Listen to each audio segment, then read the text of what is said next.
اربوں میں دم نہیں ہے، موالی میں سے لشکر اٹھیں گے کہ جو در حقیقت حضرت مہدی کی حکومت کو قائم کریں۔ حدیث میں یہ بھی آتا کہ اصفہان سے 70,000 یہودی دجال کا ساتھ دیں گے، کہ خراسان سے فوجیں چلیں گی جو یروشلم کو دوبارہ حاصل کریں گی، فتح کریں گی، جیسے پہلے یروشلم کھویا عربوں نے تھا، دوبارہ حاصل کیا تھا کرد نے، کرد خون صلاح الدین ایوبی رحمت اللہ علیہ۔ لیکن یہ کہ امام مہدی کی حکومت قائم کرنے کے لیے کون لوگ آئیں گے؟ عرب جو ہیں وہ اندر سے کھوکھلے ہو چکے، عیاشی نے، دولت نے، پیسے نے، دولت، پیسہ، عیاشی، اس کی وجہ سے کھوکھلے ہوئے۔ یہاں میں آپ کو 2 حدیثیں سنانا چاہتا ہوں۔ سنن ابن ماجہ کی روایت ہے حضرت ابو ہریرہ سے رضی اللہ تعالی عنہ قال قال رسول اللہ صلی اللہ علیہ وسلم اذا وقعت الملاحم بعث اللہ بعثا من الموالی هم اکرم العرب فرسا واجودہ سلاحا یؤید اللہ بہم الدین، رواہ ابن ماجہ عن ابی ہریرہ رضی اللہ تعالی عنہ۔ جب ملاحم کا دور شروع ہوگا تو اللہ تعالیٰ اٹھائے گا ایک لشکر یا لشکروں پر لشکر موالی میں سے۔ موالی کون ہے؟ عربوں نے جب فتح کیا تھا اس پورے علاقے کو خلافت راشدہ کے دوران، اور پھر وہ لوگ جو ہے، ایک رائے تو یہ تھی کہ انہیں غلام بنایا جائے سارے آبادیوں کو، لیکن یہ کہ حضرت عمر کا اجتہاد تھا، اس کے مطابق جو ان کو غلام نہیں بنایا گیا، تو وہ موالی کی حیثیت رکھتے۔ عربوں میں دم نہیں ہے، موالی میں سے لشکر اٹھیں گے کہ جو در حقیقت حضرت مہدی کی حکومت کو قائم کریں۔ دوسری حدیث سنیے عن عبداللہ بن الحارث رضی اللہ تعالی عنہ، اور یہ ابن ماجہ کی روایت ہے قال قال رسول اللہ صلی اللہ علیہ وسلم یخرج الناس من المشرق فیوطئون للمہدی علی سلطانہ، لشکر نکلیں گے، لوگ آئیں گے مشرق سے اور وہ حضرت مہدی کی حکومت کو جمائیں گے اور قائم کریں گے۔ اب ذرا نوٹ کیجئے کہ جزیرہ نما عرب کے مشرق میں کون سے ملک ہیں؟ 3، ایران، افغانستان، پاکستان، یہ 3 سالڈ مسلم ممالک، مسلم آبادی اکثریت۔ ویسے تو یہ کہ آگے ہندوستان میں 20 کروڑ مسلمان ہیں، لیکن وہ 20 کروڑ جو ہے وہ تو 80 کروڑ کے اندر تحلیل ہو جاتے ہیں غیر مسلموں میں، لیکن یہاں جو معاملہ ہے یہ غالب اکثریت کے۔ ان میں سے ایران کا معاملہ جہاں تک ہے نمبر 1 یہ کہ وہ شیعہ عقائد کے حصار میں بند ہے، اس سے ادھر ادھر ہونا اس کے لیے ممکن نہیں۔ حدیث میں یہ بھی آتا کہ اصفہان سے 70,000 یہودی دجال کا ساتھ دیں گے، لیکن بہرحال خراسان ایک صوبہ ہے افغانستان کا اس وقت بھی شمال مشرقی کونے میں، مجھے امید ہے وہاں سے خیر کی، کیونکہ خراسان کا لفظ وہاں پہ شامل ہے، اور حضور کی حدیث میں بعد میں آپ کو سناؤں گا کہ خراسان سے فوجیں چلیں گی جو یروشلم کو دوبارہ حاصل کریں گی، فتح کریں گی، جیسے پہلے یروشلم کھویا عربوں نے تھا، دوبارہ حاصل کیا تھا کرد نے، کرد خون صلاح الدین ایوبی رحمت اللہ علیہ۔ پھر عربوں نے کھویا ہے، لیکن لینے والے خراسان سے لشکر آئیں گے، یخرج من خراسان رایات سود لا یردها شیء حتی تنصب بإیلیا، خراسان کے علاقے سے کالے علم لے کر لشکر چلیں گے جن کے رخ کو کوئی موڑ نہیں سکے گا جب تک کہ وہ جا کر یروشلم میں نصب نہ ہو جائے۔ اس کے بعد نام آتا ہے پاکستان کا۔ یہ ہے میری اور آپ کی داستان، اور یہ ہے سبب جس کی وجہ سے کہ میں آپ سے یہ گفتگو کر رہا ہوں۔ اصل میں تو کس لیے؟ محض ایک علمی استفادہ، محض اپنی بات آراء کو ظاہر کرنے کا شوق نہیں، بلکہ یہ کہ اپنی ذمہ داری ہم پہچانے کہ ہم کس مقام پر کھڑے ہیں۔ دیکھیے اس پاکستان کے بارے میں یا ہندوستان کے بارے میں علامہ اقبال نے کہا تھا اپنے ترانہ ملی میں، میر عرب کو آئی ٹھنڈی ہوا جہاں سے، میرا وطن وہی ہے، میرا وطن وہی ہے۔ اور مجھے بتایا گیا کہ سنن ابی داؤد میں یہ روایت موجود ہے کہ حضور نے فرمایا کہ ہندوستان کی طرف سے مجھے ٹھنڈی ہوا آتی، اگرچہ مجھے وہ حدیث ابھی نہیں ملی ہے، لیکن حزب التحریر کا ایک کارڈ مجھے ملا تھا، تو اس میں اس حدیث کا اور اس میں ابن داؤد ابو داؤد کا روایت کا حوالہ موجود تھا۔ لیکن میں جو چیز آپ کو بتا چکا ہوں وہ یہ کہ الف ثانی کا پورا تجدیدی کارنامہ اس ہندوستان کی سرزمین میں ہوا۔ مجدد الف ثانی شیخ احمد سرندی، شاہ ولی اللہ دہلوی، سید احمد بریلوی، وہ تو ہمارے پاکستان میں آ کر جو ہے ان کا خون جذب ہوا ارض پاکستان میں۔ پھر شیخ الہند مولانا محمود حسن۔ تحریک خلافت چلی تو صرف ہندوستان میں چلی اور کہیں نہیں چلی۔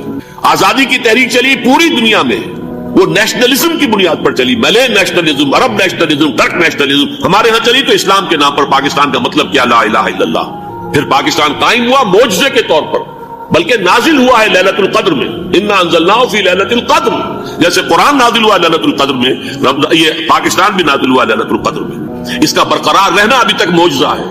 ہندو یہ سمجھتا تھا، کانگریس سمجھتی تھی کہ جھٹپٹ ختم ہو جائے گا۔ پھر یہ کہ اس کا قرارداد مقاصد کا پاس ہو جانا، مزید بھی اور اضافی دفعات دستور میں آ جانا، اب کمرشل انٹرسٹ کو ربا قرار دے کر حرام قرار دینا، یہ سارے لینڈ مارکس ہیں کہ جو اشارہ کر رہے ہیں کسی چیز کی طرف، معاملہ کدھر جا رہا ہے۔ پھر یہ کہ یہ جو 14ویں صدی کے مجدد تھے شیخ الہند، اس کے بعد سے کچھ ایسی شخصیتیں عظیم پیدا ہوئی ہیں ہند میں جن کو میں سمجھتا ہوں کہ 14ویں صدی کے مجدد اور 15ویں صدی کے مجدد کے درمیان یہ 15ویں صدی کے مجدد کی راہ کو سیدھا کرنے والے، جیسے کہ حضرت یحییٰ نے کہا تھا میں تو آنے والے کا راستہ سیدھا کر رہا ہوں حضرت عیسیٰ کے لیے، ایسے ہی 15ویں صدی کے لیے امام مہدی کے لیے راستہ صاف کرنے والے سب سے پہلے علامہ اقبال، جنہوں نے اسلام کا تصور دین کی حیثیت سے دوبارہ زندہ کیا ہے، ورنہ اسلام ایک مذہب کی شکل اختیار کر چکا تھا۔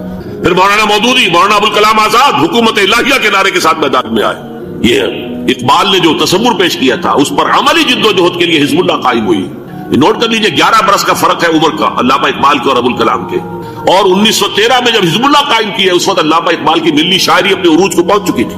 پھر یہ کہ علامہ اقبال کے بعد تعبیر جو ہے اس کام کی وہ ابوالکلام نے کی، لیکن روایتی علماء نے کی شدید مخالفت کی وجہ سے وہ بدل ہو کر چھوڑ گئے، کانگریس میں شامل ہو گئے، بساط جو ہے حزب اللہ کی انہوں نے لپیٹ دی۔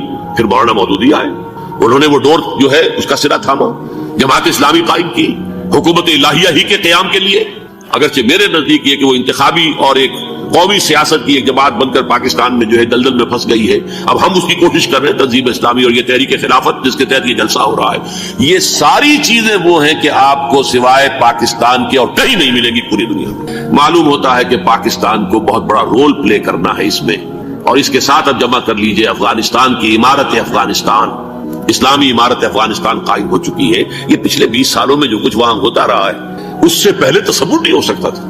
علامہ اقبال کے فرزند بھی دیکھ کر آئے ہیں، تو اگرچہ وہ خود میں سمجھتا ہوں کہ خاصے انہیں آپ لبرل کہیں، آزاد خیال کہیں، لیکن اس درجے متاثر ہو کر آئے تھے کہ انہوں نے یہ کہا افغانستان میں جو میں نے حالات دیکھے ہیں کہ اگر 2-4 اور مسلمان ملکوں کے اندر یہ نظام قائم ہو جائے تو پوری دنیا مسلمان ہو جائے گی۔ یہ سب کچھ کیسے ہو رہا ہے؟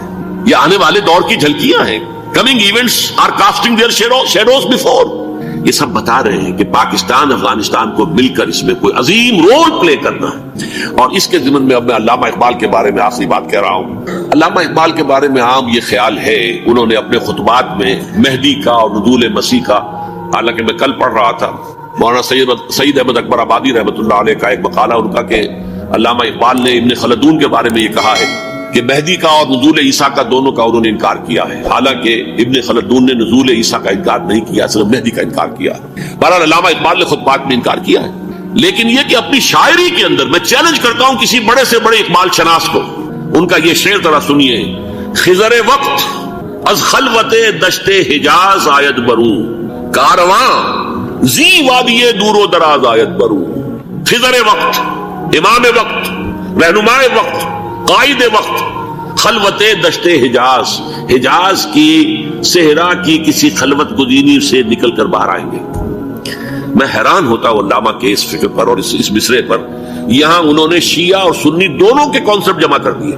شیعہ کا کانسیپٹ یہی چھپے ہوئے کسی غار میں وہاں سے برآمد ہوں گے، اور ہمارا کانسیپٹ میں ام سلمہ رضی اللہ تعالیٰ عنہ کی حدیث سنا چکا، چھپے ہوئے ہوں گے وہ وہاں پر، مدینے سے نکل کر آ کر مکے میں چھپ جائیں گے۔ اس خانہ جنگی کی حالت میں لوگ ان کی طرف دیکھ رہے ہوں گے، سوچتے ہوں گے انہیں میدان میں آنا چاہیے، کوئی پارٹ پلے کرنا چاہیے، امت کی رہنمائی کرنی چاہیے، لیکن وہ چھپیں گے، وہ کارے ہوں گے، وہ اس ذمہ داری کو قبول نہیں کرنا چاہیں گے، جا کے چھپ جائیں گے مکے میں، وہاں سے مکے والے انہیں نکالیں گے، اور وہ کارے ہوں گے، انہیں بالکل یہ پسند نہیں ہوگا کہ یہ ذمہ داری اٹھائیں۔ تو خضر وقت از خلوت دشت حجاز آیت برو، کارواں زی وادی دور و دراز آیت برو۔ کارواں جو چلے گا ان کی مدد کے لیے اس وادی دور و دراز، اس زی عظیم وادی دور و دراز، یہ وادی سندھ ہے۔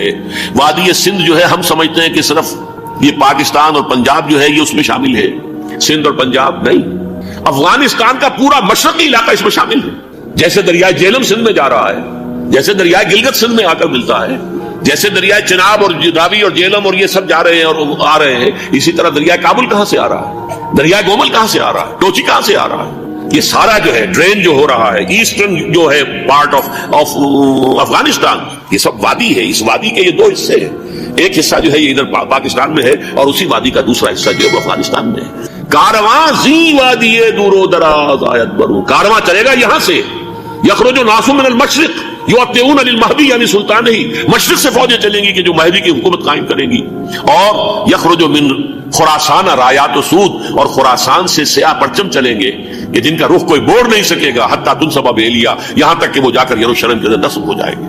حضرات، میں ایک میری گفتگو کا حصہ باقی تھا لیکن میں اسے چھوڑ رہا ہوں، اس لیے کہ گلوبلائزیشن جو اس کی ہوگی، جو خلافت علی منہاج النبوہ کی تجرید کامل حضرت مہدی کے ہاتھوں عرب میں ہوگی، اس سے پہلے اس کے لیے محنت، کوشش، جد و جہد پاکستان اور افغانستان میں ہو چکی ہوگی جو اسے سپورٹ کرے گی اور وہاں جا کر حکومت قائم کرے گی۔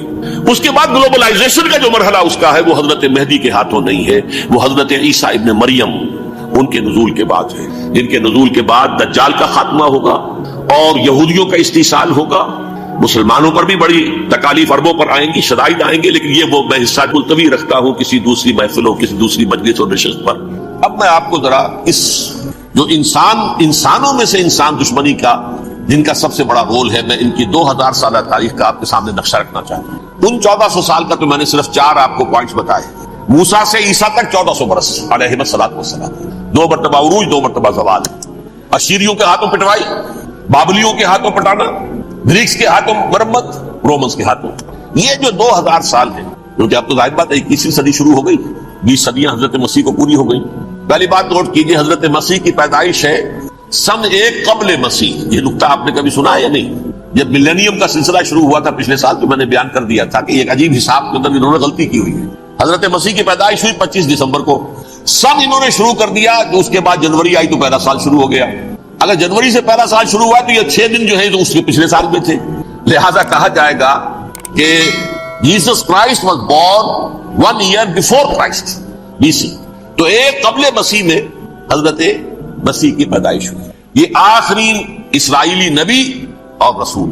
یہودی علماء کی مخالفت، دشمنی، سولی پر چڑھوا دینا میں بیان کر چکا ہوں۔ سن 33 عیسوی میں جبکہ حضرت مسیح کی عمر 33 برس تھی، اللہ تعالیٰ نے انہیں زندہ آسمان پر اٹھا دیا، لیکن یہودیوں نے اپنے خیال کے مطابق انہیں سولی پر چڑھوا دیا، ان کی موت واقع ہوئی۔ اگرچہ اس کے بعد یہ اختلاف ہے، یہودی کہتے ہیں وہ سولی پر چڑھ گیا، ختم ہوا، مر گیا، عیسائی کہتے ہیں نہیں، انتقال ہوا ہے مسیح کا صلیب پر، لیکن پھر وہ دوبارہ زندہ ہو گئے ہیں۔ ان کی لاش ایک غار میں رکھ دی گئی تھی، وہاں ریزریکشن ہو گیا، ان کا باعث بعد الموت وہی ہو گیا، اور پھر انہیں اللہ نے زندہ آسمان پر اٹھا دیا۔ تو ہمارے اور عیسائیوں کے درمیان نوٹ کر لیجئے، یہ چیز مشترک ہے کہ حضرت مسیح آسمان پر زندہ اٹھائے گئے۔ فرق کیا ہے؟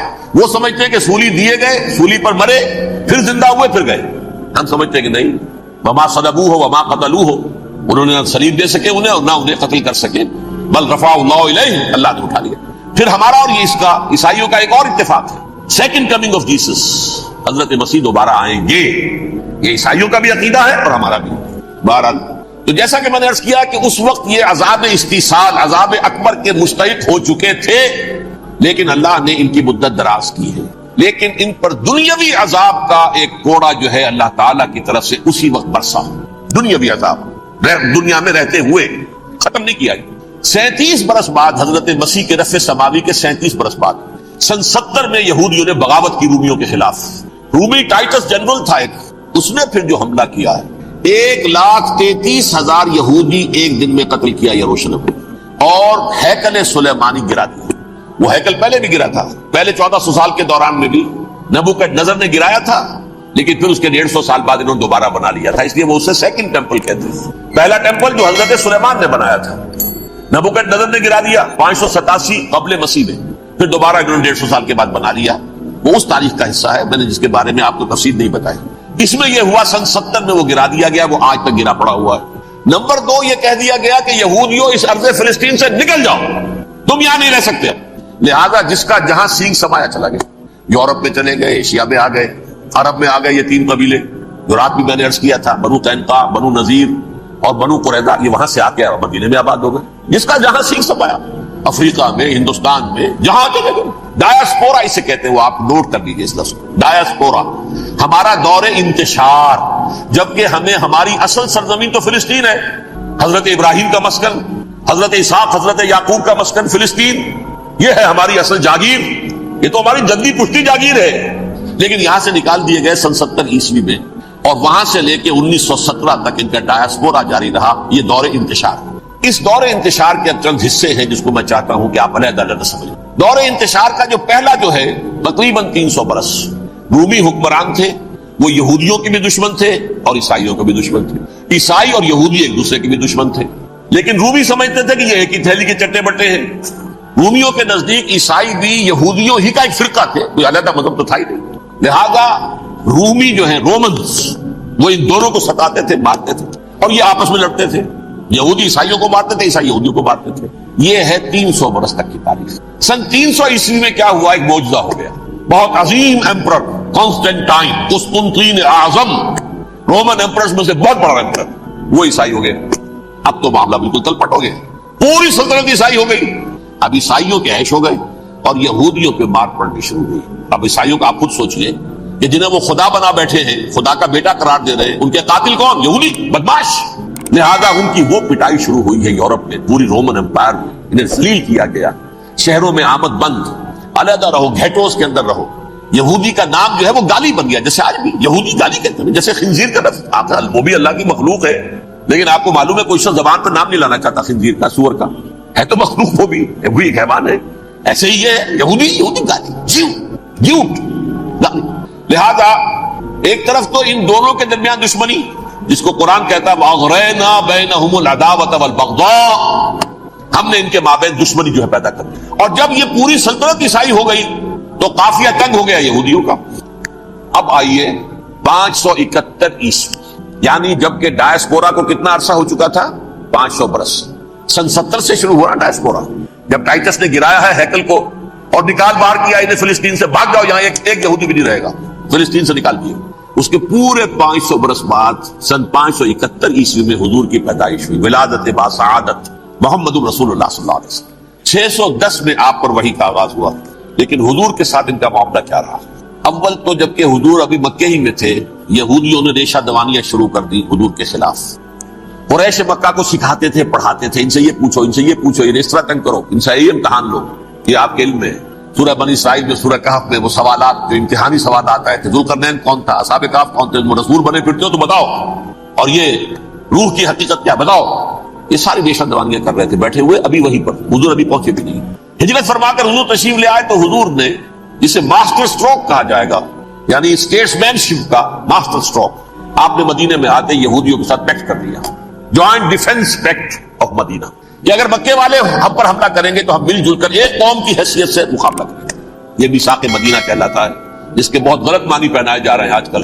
بہرحال میں موضوع میرا چونکہ یہ نہیں، میں ادھر نہیں جاؤں گا. لیکن ہوا کیا؟ ہر مرتبہ یہ خیانت کے مرتکب ہوئے، ان نے جو عہد کیے تھے ان سے پھرے. اندر ہی اندر سازش، ریشہ دوانی، حضور کی بدترین دشمنی. سورہ نساء کی آیت نمبر 12 میں 14 میں 13 میں فرمایا ہے لا تزال تطلع علی خائنۃ منہم، اے نبی ہمیشہ آپ کے علم میں ان کی طرف سے خیانتیں، بدیانتیاں آتی رہیں گی. اور بار بار وہ مسلسل جنگ کی آگ بھڑکاتے تھے. قریش کو دعوت دیتے، آؤ آؤ آؤ، ہم اندر سے بغاوت کر دیں گے، تم آؤ تو صحیح، ختم کریں محمد کو اور اہل ایمان کو صلی اللہ علیہ وسلم رضی اللہ تعالیٰ عنہ اجمعین. لیکن پھر جب وہ آتے تھے تو یہ دبک جاتے تھے، ان میں ہمت نہیں تھی، میدان کے مرد نہیں رہے تھے. یہ سورہ حشر میں ان کا نقشہ کھینچا گیا ہے. کھلے میدان میں مقابلے کی اس کے اندر صلاحیت ہی نہیں. یہ تو فصیلوں کے پیچھے سے، جیسے عورتیں کہیں دیہات میں لڑائی ہوتی ہے تو مرد جو ہے گلیوں میں لڑتے ہیں، عورتیں اوپر سے پتھر پھینکتی ہیں، بس وہ کام یہ کر سکتے تھے. من ورائے جدر، فصیلوں کے پیچھے سے جنگ میں میدان میں نہیں آ سکتے. بہرحال قرآن مجید میں ہے یہ سورہ مائدہ کی آیت نمبر 64، کلما اوقدوا نارا للحرب اطفاها اللہ. اکثر و بیشتر مواقع پر تو یہ جب آگ بھڑکاتے تھے جنگ کی، اللہ اسے بجھا دیتا تھا. لیکن بہرحال اس کے باوجود جنگیں ہوئی، غزوہ بدر، غزوہ احد ہوئی کہ نہیں؟ یہ ساری اس اصل شرارت نہیں تھی. اور اس کے نتیجے میں حضور نے پھر ایک ایک کر کے 3 قبیلوں کو سزا دی. غزوہ بدر کے فوراً بعد بنو قینقاع نکالے گئے مدینے سے، غزوہ احد کے فوراً بعد بنو نذیر نکالے گئے، اور غزوہ احزاب کے بعد بنو قریظہ نکال دیے گئے. یہ تو میں نے آپ کے سامنے رکھ دیا صرف حضور کے زمانے میں ان کا کیا رہا. دشمن رات بھی ہم نے وہ آیت پڑھی تھی، لَتَجِدَنَّ أَشَدَّ النَّاسِ عَدَاوَةً لِلَّذِينَ آمَنُوا الْيَهُودُ وَالَّذِينَ أَشْرَكُوا. اہل ایمان کی دشمنی میں شدید ترین تم پاؤ گے یہودیوں کو اور مشرکین بھی بعد میں ہے، پہلے یہودی. حضور کے بعد کیا ہوا آپ یہ نوٹ کیجئے. یہ ان کی تاریخ کا دوسرا دور. حضرت عمر رضی اللہ تعالیٰ عنہ قائد خلافت ہے. بیت المقدس کا محاصرہ کیا گیا، فصیل بڑی اونچی، شہر اندر سے سیلف سفیشینٹ، حملے کا راستہ کوئی نہیں. محاصرہ طول کھینچ رہا ہے لیکن ان کے پاس رسد بھی موجود ہے، پانی بھی موجود ہے، وہ دروازے بند کر کے بیٹھے ہوئے. بالآخر اللہ تعالیٰ کی مشیت کا ظہور کیسے ہوا؟ ان کے کچھ علماء آئے فصیل پر، کہا دیکھو مسلمانوں، تم قیامت تک بھی یہاں پڑے رہو گے محاصرہ کر کے، ہمارا یہ شہر فتح نہیں ہوگا. ہاں ایک درویش بادشاہ کے ہاتھوں یہ شہر فتح ہونا ہے، لیکن تمہارے اندر ہمیں وہ نظر نہیں آتا. ابو عبیدہ بن الجراح رضی اللہ تعالیٰ امین هذه الامہ، ان کا فوراً ذہن گیا وہ درویش بادشاہ مدینے میں بیٹھا ہوا ہے عمر رضی اللہ تعالیٰ. اب ایک اور عمر بھی ہے جو قندھار میں بیٹھا ہے، نقشہ وہی ہے، سادگی کی حد تک نقشہ وہی، بالکل وہی، اپنی آنکھوں سے دیکھا وہی سادگی۔ عمر اول عمر ثانی تھے عمر بن عبدالعزیز، اب ایک اللہ کے فضل سے اللہ تعالیٰ ایدہ اللہ بنصرتہ، اللہ تعالیٰ ان کی نصرت فرمائے، دشمنوں کو ان کے مقابلے میں نیست و نابود کرے۔ انہوں نے ریکویسٹ بھیج دی کہ حضور تشریف لائیے، یہ شہر فتح ہو جائے گا۔ وہ ہے سفر تاریخی، اتنا طویل سفر، تقریباً 700 میل، ایک اونٹ، ایک خادم، ایک منزل پہ امیر المومنین اوپر بیٹھے، خادم آگے چل رہا ہے، اگلی منزل پہ خادم اوپر بیٹھا ہے، امیر المومنین آگے جا رہا ہے۔ اور جب پہنچے ہیں تو وہ باری تھی خادم کی، انہوں نے ہاتھ جوڑ دیا، حضور خدا کے لیے تم کیا کہیں گے لوگ، وہ میرا برا حال کر دیں گے، تمہیں شرم نہیں آئی؟ امیر المومنین پیدل آگے چل رہے، نکیل پکڑ کر، اور تم بیٹھے ہو اوپر براجمان ہو۔ حضرت عمر فرمایا دورو دورو، نہیں، باری تمہاری، بیٹھ۔ اس حال میں پہنچے ہیں، اور پھر یہ کہ ابو عبیدہ بن الجراح آئے ہیں، استقبال کیا ہے تو دیکھا ہے اس حال میں چلے آ رہے ہیں، عمر نکیل پکڑے ہوئے چلے آ رہے ہیں، اور کہتے ہیں کہ کہیں کیچڑ ویچڑ تھا، جوتے خراب ہو گئے تھے، وہ بھی اتار کے ہاتھ میں پکڑے ہوئے، کپڑے تو تھے ہی پھٹے ہوئے۔ انہوں نے کہا کہ حضرت ابو عبیدہ نے، دیکھیے یہ بڑا متمدن ملک ہے، بڑا مہذب علاقہ ہے یہ، آپ ذرا حلیہ اپنا دوست فرما لیں تب جا کے پیش ہم آپ کو کریں گے۔ آپ نے فرمایا نحن قوم اعزنا اللہ بالاسلام، ہم وہ قوم ہیں جنہیں اللہ نے عزت دی ہے اسلام کے ذریعے سے، کپڑوں کے ذریعے سے نہیں، دولت کے ذریعے سے نہیں۔ اسی حال میں گئے ہیں، اوپر سے انہوں نے کھڑے ہو کر نشانیاں دیکھی ہیں، اپنی کتابیں کھولی، ہاں یہ وہی ہے، اچھا لو جی سرنڈر، شہر تمہارے ہاتھ۔ خون کا ایک قطرہ نہیں بہا اور بیت المقدس فتح ہو گیا۔ لیکن اس وقت حضرت عمر نے ایک نرمی یہ کی کہ یہودیوں کے لیے بھی اسے اوپن سٹی قرار دے دیا۔ یہ احسان عظیم حضرت عمر، اس سے پہلے یہودی آ ہی نہیں سکتا تھا، داخل ہی نہیں ہو سکتا تھا، وہاں وہ آ کر وزٹ نہیں کر سکتا تھا، زیارت نہیں کر سکتا تھا اپنے مقدس مقامات کی۔ حضرت عمر نے یوں سمجھیے کہ تقریباً 550 برس کے بعد ان کے لیے راستہ کھولا ہے کہ ہاں تم آ سکتے ہو، زیارت کر سکتے ہو۔ لیکن یہ عیسائیوں نے لکھوایا معاہدے کے اندر، انہیں یہاں آپ آباد ہونے کی اجازت نہیں دیں گے، لیکن کم وزٹ دی پلیسز، دیکھیں زیارتیں کریں اور جائیں۔ یہ معاہدہ حضرت عمر کا ہے رضی اللہ تعالیٰ، جو پھر خلافت راشدہ کے بعد بنو امیہ نے بھی اس کو آرڈر کیا، بنو عباس نے کیا، پھر جو ہمارے یہ ترکوں میں اندر خلافت آئی تو ترک خلفاء نے بھی اس معاہدے کی پوری پابندی کی۔ فلسطین میں آ سکتے ہیں یہودی صرف زائرین کی حیثیت سے، وہاں آباد نہیں ہو سکتے۔ اب آئیے اگلا دور آیا حضرت عثمان کا دور خلافت۔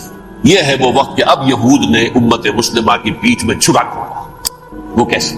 ایک یہودی عبداللہ ابن سبا اسلام کا لبادہ اوڑھ کر آ گیا، معاشرے کا جائزہ لے لیا، ان میں بنو ہاشم اور بنو امیہ میں جو پرانی کشاکش تھی اس کے کچھ نہ کچھ جراثیم باقی ہیں، اگر ان کو ذرا بھڑکا دے تو مسلمانوں میں انتشار پیدا ہو۔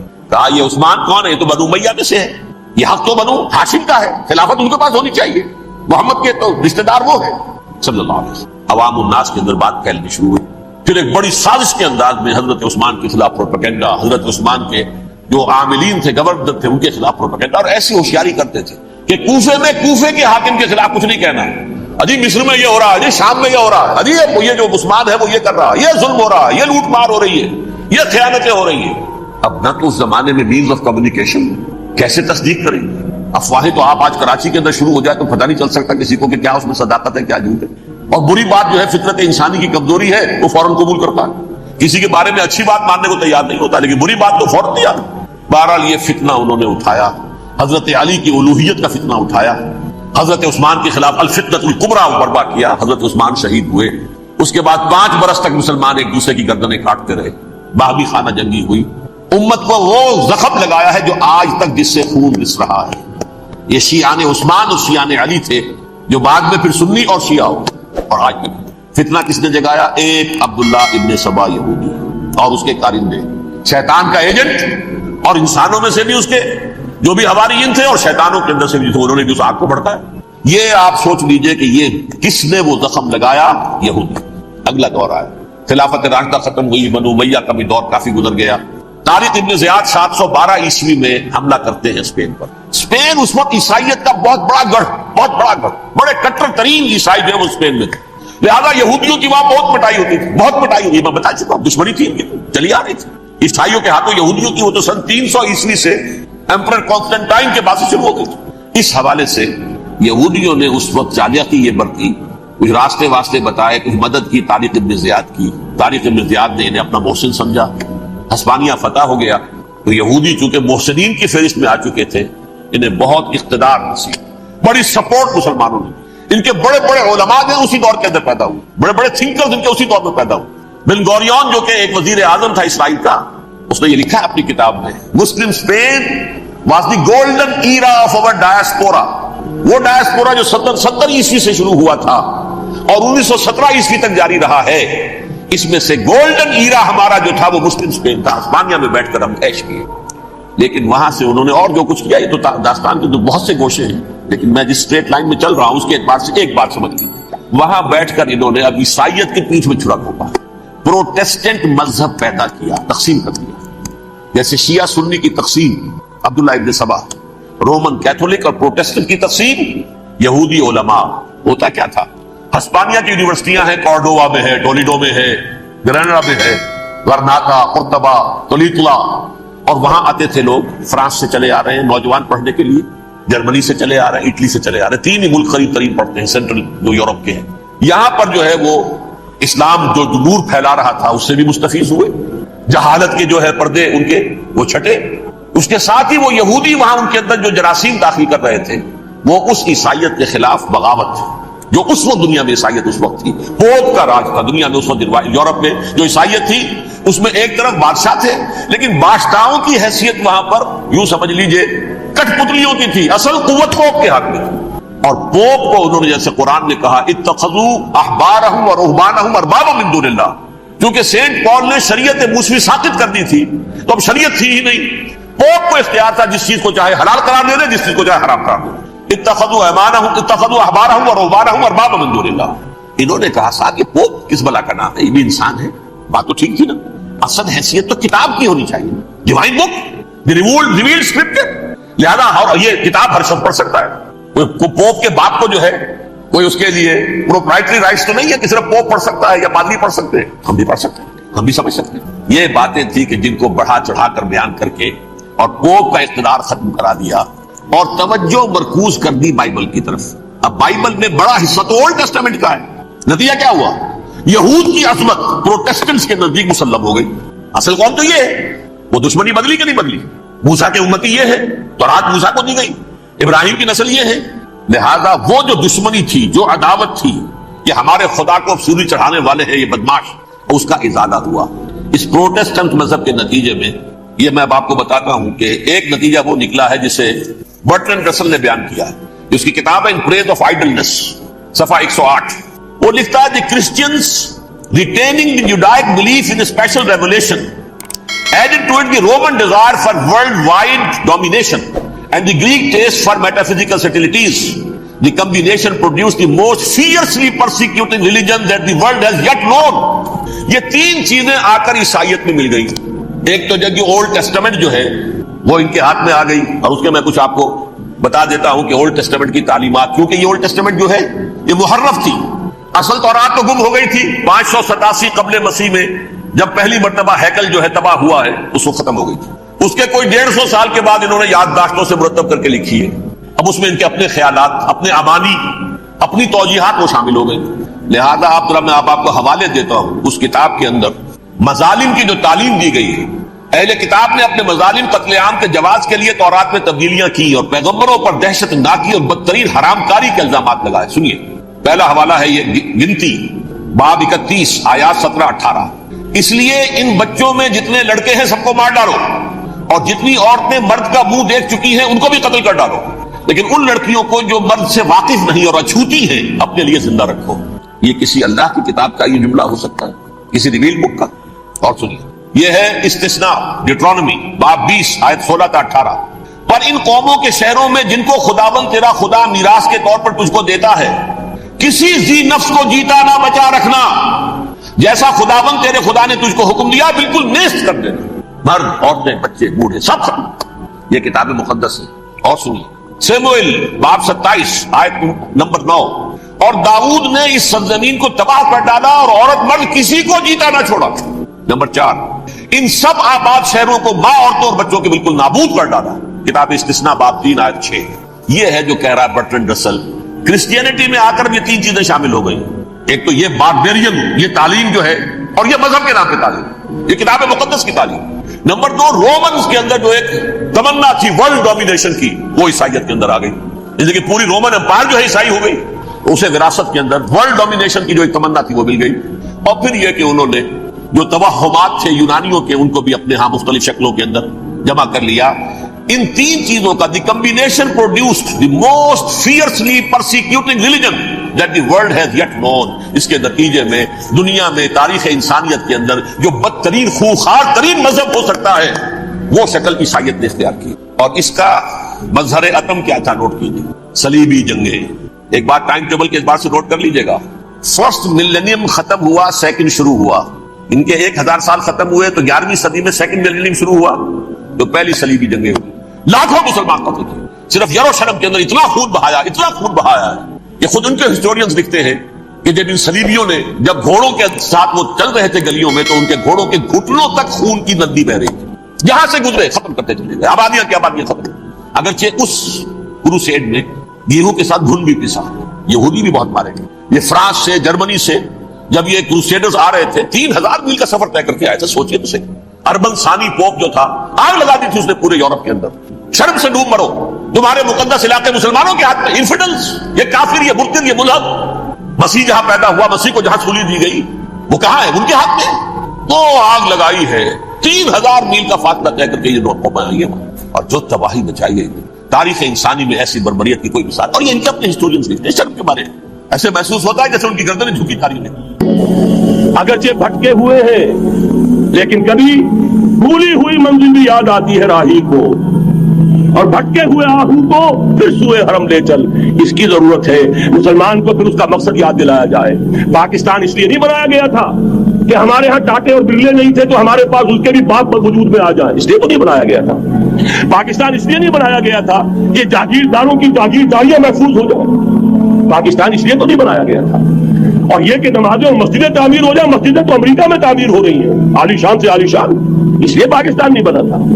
آج بھی مسلمان, میں معذرت سے عرض کر رہا ہوں مولانا سے, آج بھی بھارتی مسلمان کی ایوریج نمازی ہونے کے اعتبار سے پاکستانی مسلمان سے کہیں بہتر. آج بھی برقع نظر آ جائے گا تو ہندوستان میں نظر آ جائے گا. میں نے اپنی آنکھوں سے دیکھا چند سال پہلے جب مکہ مسجد حیدرآباد دکن میں 3 دن مسلسل میری تقریریں ہوئی ہیں, 10,000 مرد اور 5,000 خواتین, اور ان میں سے کوئی بغیر برقعے کے نہیں. ایک سیلاب نظر آ رہا تھا برقعوں کا کہ جب جلسہ ختم ہوا ہے رات کے 12 بجے 3 دن تک متواتر. یہاں کہاں نظر آئے گا برقع آپ کو؟ یہاں تو جس کے پاس 2 پیسے ہو گئے اس نے سب سے پہلے برقع اتار کے پھینک دیا. معلوم اچھی طرح سمجھ لیجئے یہ چیزیں تو وہاں زیادہ ہیں یہاں کی نسبت. اصل ضرورت تھی کہ یہاں اس نظام کو قائم کیا جائے, وہ نظام عدل اجتماعی, وہ جس میں حریت ہو, جس میں عام آدمی بھی خلیفہ وقت کو ٹوک سکے. یہ کرتا کیسے بن گیا؟ ایک خاتون بھی کھڑی ہو کر دامن پکڑ لے, عمر تمہیں کیا حق ہے کہ ہمارے مہر کے اوپر پابندی لگا رہے ہو, جبکہ اللہ نے نہیں لگائی. اللہ قرآن میں تنتارا کا لفظ استعمال کر رہا ہے. ڈھیروں سونا دے دے کوئی شخص اپنی بیوی کو مہر کے اندر, طلاق دیتے وقت اس میں سے کچھ نہیں لے سکتا. آپ کون ہوتے ہمارے حق کے اوپر پابندی لگانے والے؟ اور عمر نے کہا, آج ایک بڑھیا نے وہ اب عمر کو دین سکھایا, آرڈیننس واپس. حضرت سعد بن ابی وقاص رضی اللہ تعالی عنہ جو فاتح ایران تھے, وہ گورنر ایسے نہیں بن گئے تھے ریوڑیاں بٹی ہو اور گورنری مل گئی ہو, وہ تو خود فاتح تھے ایران کے, اس لیے گورنر تھے. صرف ایک پرچہ پہنچا ہے بارگاہ خلافت میں, حضرت عمر فاروق کے پاس انفارمیشن آئی سعد نے اپنے گھر کے باہر ڈیوڑی بنا لی ہے اور ایک دربان کھڑا کر دیا. حضرت بلال کو بھیجا ہے رقعہ دے کر, اور یہ حکم تھا کہ بلال پہلے تو جاتے ہی ڈیوڑی میں آگ لگا دینا, پھر یہ رقعہ دینا میرا. اور رقعے میں لکھا ہوا تھا, سعد لوگوں کو ان کی ماں نے آزاد کرنا تھا, تم نے انہیں اپنا غلام کب سے بنا لیا ہے. یہ دربان کھڑے کر دیا اپنے آگے. وہ حریت, وہ مساوات کہ جا رہا ہو خلیفہ وقت اور چارج لینے جا رہا ہے بیت المقدس کا, کوئی ذاتی علاج کے لیے نہیں جا رہا, سیر و سیاحت کے لیے نہیں جا رہا, چارج لینے کے لیے بالکل سرکاری وزٹ ہے, آفیشل وزٹ ہے, اسٹیٹ وزٹ. اور حال کیا ہے, 700 میل کا فاصلہ طے کرنا اور ایک اونٹ نہیں, کوئی انٹوریج نہیں, کوئی قدم و حشم نہیں, کوئی جمبو جٹ بھرے ہوئے نہیں, کچھ نہیں. ایک اونٹنی, ایک خادم. اس ایک اونٹنی پر چونکہ راستے کا راشن بھی ہے لہذا 2 آدمی نہیں بیٹھ سکتے, ایک بیٹھ سکتا. ایک منزل خلیفہ وقت بیٹھا ہوا ہے اوپر اور خادم نکیل پکڑ کر چل رہا ہے, اگلی منزل خادم اوپر بیٹھا ہے اور خلیفہ وقت عمر عبد الخطاب رضی اللہ تعالی عنہ اور وہ آگے آگے نکیل پکڑ کر چل رہے ہیں. یہ نظام چاہیے آج نوع انسانی. اس کے انتظار میں، اس کی تلاش میں نوع انسانی نے کتنے تجربے کر لیے، کیسی چھلانگیں لگائی، ملوکیت ختم کی، آسمان سے گرا کھجور میں اٹکا، جمہوریت آئی نام نہاد، لیکن وہ سرمایہ دارانہ نظام بن کر آگے سے بڑھ کر لعنت بن گئی۔ پہلے جاگیردار مسلط تھا، اب سرمایہ دار اور کارخانے دار مسلط ہو گیا۔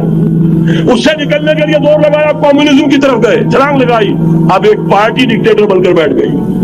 انسان رست از یک بنتا استاد در بندے دیگر، ایک چیز سے غلامی سے نجات پاتا ہے، دوسری میں پھنس جاتا ہے۔ اور کیوں؟ کہ وہ نظام عدل اجتماعی جو محمد عربی کو دے کر بھیجا گیا تھا، اس کے کسٹوڈین سوئے ہوئے، اس کے کسٹوڈین کو اندازہ ہی نہیں۔ یہ نسخہ تو ہمارے پاس تھا، ہمیں عمل کرنا تھا اور دنیا کے سامنے پیش کرنا تھا۔ پاکستان بنایا اس لیے گیا تھا کہ ہم اس کا ایک نمونہ دنیا کے سامنے پیش کریں گے۔ قائد اعظم نے فرمایا تھا کہ ہم یہ چاہتے ہیں کہ پاکستان کی صورت میں عہد حاضر میں اسلام کے اصول حریت و اخوت و مساوات کا ایک نمونہ قائم کر کے دکھائیں۔ کہاں ہے وہ؟ بھٹک گئے، سو گئے۔ وَلَنُذِيقَنَّهُم مِّنَ الْعَذَابِ الْأَدْنَىٰ دُونَ الْعَذَابِ الْأَكْبَرِ، بڑے عذاب سے پہلے چھوٹا عذاب کا مزہ چکھائیں گے۔ لَعَلَّهُمْ يَرْجِعُونَ، شاید کہ لوٹ آئے۔ کوئی عجب نہیں اس عذاب الادنیٰ سے بعد ہم جاگے نہیں، ہوش میں نہیں آئے، کوئی عجب نہیں کہ بڑے عذاب کا کوڑا ہماری پیٹھوں پر برس جائے۔ لیکن مجھے یہ یقین ہے، نوٹ کر لیجئے، اگر یہ دوسرا امکان ہو گیا، خدا نہ خواستہ اللہ کے عذاب کا کوڑا ہماری پیٹھ پر برسا، مجھے یقین ہے اللہ ہندوؤں کو مسلمان بننے کی توفیق دے گا، لیکن اسلام کا بول بالا اسی خطے سے ہوگا۔ تاریخ میں یہ ہو چکا ہے آیا فتنہ تاتار کے افسانے سے، پاسباں مل گئے کعبے کو صنم خانے سے۔ تاتاریوں کے ہاتھوں کروڑوں مسلمان قتل ہوئے، لیکن اسلام نے تاتاریوں کو فتح کر لیا، اور پھر اسلام کا مسلمانوں کا دوسرا دور عروج انہی تاتاریوں کی مختلف شاخوں کے تحت ہوا۔ وہ تاتاری ہی تو تھے، وہ سارے ہوش ٹرکش ہوش، ترکان تیموری، Terken سبوی، Terken Seljuqi, Terken Usmani, وہی تو اسٹاک تو وہی ہے آیا فتنہ تاتار کے افسانے سے، پاسباں مل گئے کعبے کو صنم خانے سے، اس لیے کہ حضور نے فرمایا مشرق سے ہوگا، جہاں سے فوجیں چلیں گی، تو کوئی عجب نہیں۔ بہرحال یہ دو امکانات ہیں، لیکن اس کا فیصلہ تیرے ہاتھوں میں ہے، دل یا بدن، سیدھی سیدھی بات۔ اگر تو اب بھی ہم ٹھیک ہو جائیں، جاگ جائیں، ہوش میں آ جائے، قوم یونس کی طرح توبہ کر لے، تو بغیر عذاب کے کوڑے کے رحمت خداوندی ہم پر سایہ کرے گی۔ اگر ہم نہ جاگے تو وہ عذاب کا کوڑا آئے گا۔ یہ نہیں میں کہہ سکتا ان ادری قریب بعید ما توعدون، یہ میں نہیں کہہ سکتا، یقین کے ساتھ جانتا ہوں کہ آئے گا، لیکن یہ کہ اس کے بعد بھی یہی سے بول بالا ہوگا۔ اگر ہمارے ذریعے نہیں تو ان کے ذریعے سے، جو ہمیں شکست دے کر پھر اسلام قبول کر لیں گے، لیکن کیوں نہ پہلے ہی راستے پر چلنے کی کوشش کریں۔ اب نوٹ کر لیجئے، یہ کتابیں اگر آپ پڑھنا چاہیں تو کتاب الملاحم میں پڑھیے، بدترین عذاب عربوں پر آیا کھڑا ہے، سروں پر ٹنا ہوا ہے، بدترین ایسی جنگ ہونی ہے الملحمۃ العظمیٰ، جس کو کہ میں بھی آپ کو گواہی پیش کر دوں گا، جسے کہا گیا ہے لاسٹ کروسیڈ۔ بش نے بھی کروسیڈ کا لفظ بول دیا تھا، پھر واپس لیا اس نے۔ نکل جاتی ہے جس کے منہ سے سچی بات مستی میں، فقیہ مصلحت بھی سے اور ہندے بادہ خار اچھا، کروسیڈ کہہ کر پھر واپس لیا۔ یہ کروسیڈ، اس کے اوپر جس قدر نقصان ہونا ہے عربوں کا، گریٹر اسرائیل بنے گا، یہ عراق، شام، اردن، سعودی عرب کا کچھ شمالی علاقہ، ترکی کا جنوبی علاقہ، مصر کا صحرائے سینا، اور اس کے ساتھ ہی جو بہترین اس کا درخیز ترین علاقہ ڈیلٹا آف نائل، یہ سب یہودیوں کے قبضے میں جائے گا۔ اس کو حدیث میں کہا گیا الملحمۃ العظمیٰ۔ عیسائی 80 علم لے کر مسلمانوں تم پر حملہ آور ہوں گے، اور ہر علم کے نیچے 12,000 فوج ہوگی، 9.5 لاکھ فوج۔ یہ نیٹو کی تیاری کس کے لیے ہو رہی ہے؟ جب USSR کا خاتمہ ہوا تو پوچھا گیا تھا نیٹو چیف سے، اب کس لیے؟ تمہارا وہ دشمن تو ختم ہو گیا، اب ہمیں اسلامک فنڈامنٹلزم سے نمٹنا ہے۔ وہ جانتے ہیں خطرہ یہی ہے، اب اسلام ابھر سکتا ہے، مسلمانوں کے سینوں کے اندر وہ آگ ہے، اوپر خاکستر آ گیا ہے، تمہیں اٹھانا بیٹھنا، یہ اندر تو انگارہ ہے، اوپر سے راکھ ہے، اسے دھوکہ نہ کھا جانا ان کے دلوں کے اندر۔ اور بش نے کہا تھا مسلمان چاہتے ہیں کہ ہسپانیہ سے لے کر انڈونیشیا تک نظام خلافت قائم کریں، اور میں حیران ہوا تھا کہ اس وقت کو ہسپانیہ کا خیال کیسے آ گیا؟ ہمیں تو کبھی آتا ہی نہیں، ہم تو بھول گئے، وہ تو 500 برس پرانی بات ہے جبکہ وہاں سے ہمیں نکال دیا گیا تھا۔ اگرچہ اقبال نے کہا تھا ہے عرض فلسطین پہ یہودی کا اگر حق، ہسپانیہ پر حق نہیں کیوں اہل عرب کا؟ ہسپانیہ میں تو 800 سال حکومت کی مسلمانوں نے، اور ابھی 500 برس سے گزرے ہیں نا۔ یہودی تو عرض مقدس سے 2000 سال نکالے گئے، انہیں نہ کیا بات کیا گیا، عربوں کے سینے میں خنجر پھونک دیا گیا۔ کوئی چھوٹا سا ملک جو چاہتا کرتا، کوئی پوچھنے والا نہیں۔